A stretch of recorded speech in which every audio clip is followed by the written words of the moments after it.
Good morning, children. In the previous video, we discussed half of the story Goose Chase. In this video, we'll continue with the remaining part of the lesson. But before that, let us recapitulate.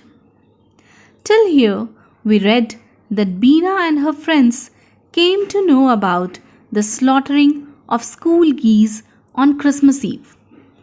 In order to rescue them, they set up a plan and reached the school dressed in oversized coats. Let us continue.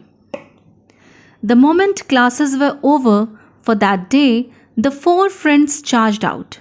They disappeared down the corridor, past the library and assembly hall, across the courtyard and towards the kitchen. What luck! There's nobody here, Beena said. So soon after the class hours, four of them charged out.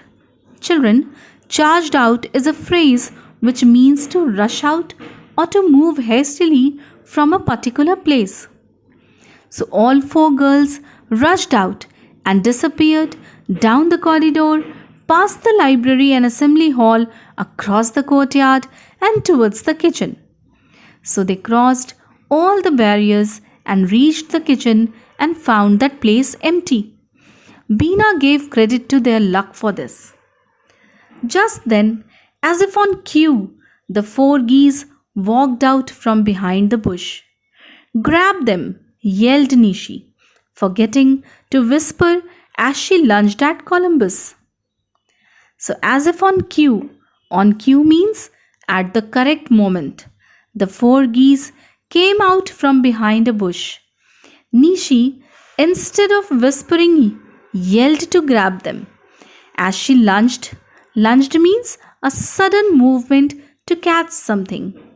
So she shouted to take hold of these geese as she dived to catch Columbus. And this loud command made the geese alert and run for their survival. Valerie ran after Emerson. Vinita ran after Captain Cook, who was scurrying across Cabbage Patch. Beena caught Marco Polo and tossed him inside her overcoat, but he was larger than she thought. So he stuck out conspicuously as he struggled to free himself. Valerie and Vinita followed Emerson and Captain Cook, who was scurrying. Scurrying means to run in short steps across Cabbage Patch, a place where cabbage was grown. Meanwhile, Beena grabbed Marco Polo and placed him inside her overcoat. But he was larger and could not be hidden under the coat, so he stuck out conspicuously. Children, stuck out means to be prominent, and conspicuously means in a clear, visible way. As Marco Polo tried to free himself, he was so clearly visible out of Beena's coat. Beena ignored him and shouted instructions to the others. "Get him from over there. Oh no, he's gone behind the bench. Go from this side. Got him. Oh, there he is. Quick, get him. Great." Beena, paying no attention to Marco Polo's visibility out of her coat, instructed other girls to catch all the geese from the spots they were running to escape.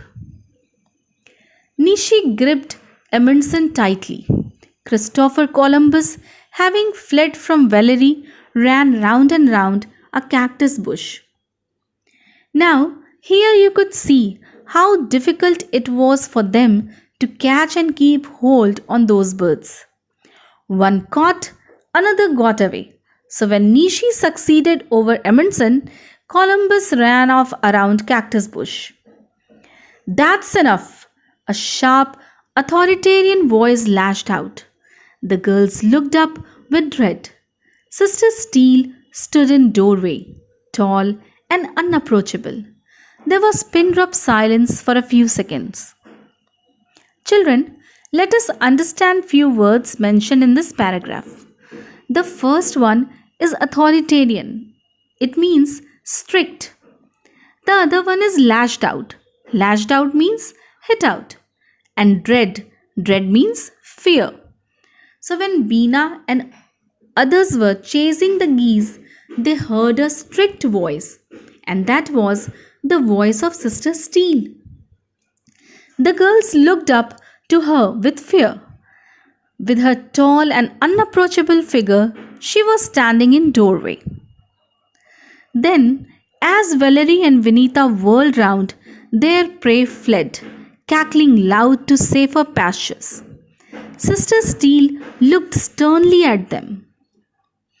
And as Valerie and Vinita turned round, their birds ran off cackling loudly to safer place where they could be fed.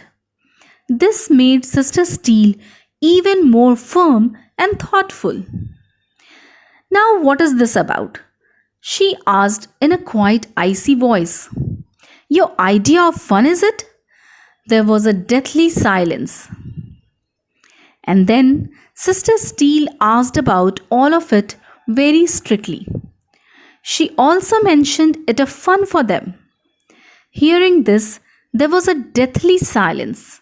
Deathly silence means very quiet.